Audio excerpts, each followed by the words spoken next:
नमस्कार, मैं हूं आपके साथ ज्योति कन्नौजिया। आइए नजर डालते हैं दिन भर की फटाफट खबरों की ओर।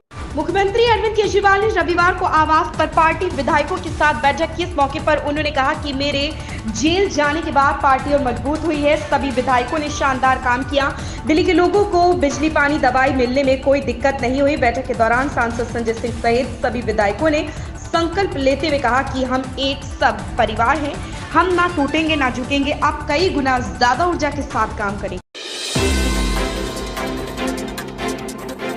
बरहामपुर से कांग्रेस सांसद और पार्टी उम्मीदवार अधीर रंजन चौधरी ने कहा कि टीएमसी के गुंडे कार्यकर्ता सड़कों पर कब्जा करने और लोगों के लिए समस्याएं पैदा करने की कोशिश कर रहे हैं। मैंने चुनाव आयोग से उन्हें तितर बितर करने का अनुरोध किया, लेकिन वे फिर से वापस आ जाते हैं। हम उन्हें किसी भी बूथ पर कब्जा नहीं करने देंगे, ना ही मैं बरहामपुर टीएमसी को जीतने दूंगा। बिहार के सारण में चुनावी सभा को संबोधित करते हुए प्रधानमंत्री नरेंद्र मोदी ने कहा कि यह चुनाव विकसित भारत के संकल्प का चुनाव है। आज दुनिया में भारत की साख भी है और भारत की धाक भी है। भारत का रुतबा बढ़ाने के लिए यह चुनाव है। यह चुनाव देश की साख, धाक और रुतबा बढ़ाने के लिए। उन्होंने कहा कि आपने मुझे एक जिम्मेदारी दी है और उससे मैं पूरी ईमानदारी से निभा रहा हूँ। सीबीएसई बोर्ड ने बहुप्रतीक्षित कक्षा 12वीं का रिजल्ट घोषित कर दिया है। इस बार कक्षा 12वीं में 87.98% बच्चे पास हुए। छात्र सीबीएसई बोर्ड रिजल्ट की आधिकारिक वेबसाइट result.cbse.nic.in पर जाकर अपना रिजल्ट चेक कर सकते हैं। मेरठ में केएल स्कूल की राम्या सिंगर और दीवान की मानसी ने 99.4% अंक पाकर 12वीं में जिले में सबसे ज्यादा अंक हासिल किया है। हैदराबाद लोकसभा क्षेत्र से भाजपा उम्मीदवार माधवी लता का एक वीडियो सामने आया, जिसमें वह मतदान केंद्र के अंदर मुस्लिम महिलाओं से बुर्का हटाने की बात कह रही। हैदराबाद लोकसभा सीट से चुनाव लड़ रही भाजपा की प्रत्याशी माधवी लता पर एफआईआर दर्ज हुई है। बताया जा रहा है कि मलकपेट पुलिस स्टेशन में यह केस दर्ज किया गया है। दिल्ली के मुख्यमंत्री अरविंद केजरीवाल को एक और राहत मिली। दिल्ली हाईकोर्ट के बाद अब सुप्रीम कोर्ट ने भी केजरीवाल को मुख्यमंत्री पद से हटाने की मांग को लेकर दायर याचिका खारिज कर दी। शीर्ष अदालत का कहना है कि उनके पास केजरीवाल से सीएम पद से हटने के लिए पूछने का कोई कानूनी अधिकार नहीं है।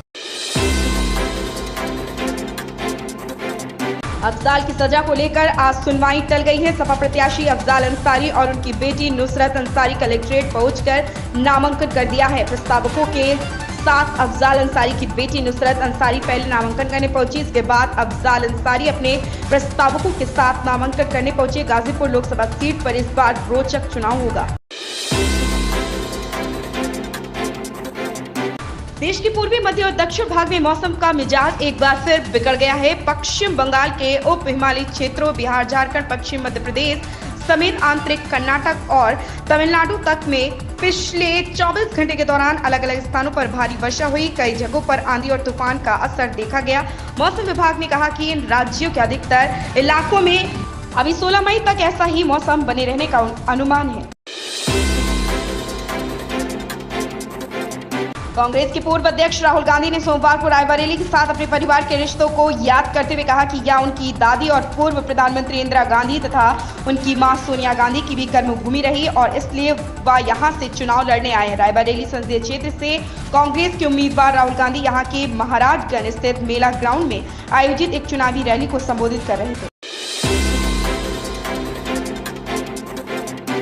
सीरीज हीरा मंडी में एक्ट्रेस सोनाक्षी सिन्हा को फरीदन के किरदार में देखा गया। हालांकि पहले वे इस रोल को नहीं करना चाहती थी। उनकी ख्वाहिश थी कि वे बिब्बो जान के किरदार में दिखे, लेकिन बाद में यह रोल अदिति राव हैदरी को मिला। फरीदन के किरदार में भी सोनाक्षी ने उम्दा काम किया। उनका काम देख सीरीज के डायरेक्टर संजय लीला बंसाली भी खुद को तारीफ करने से रोक नहीं पाए। जब उन्होंने सोनाक्षी की तारीफ की तो एक्ट्रेस बेहोश होने वाली थी। इन खबरों में बस इतना ही। बने रहें हमारे साथ।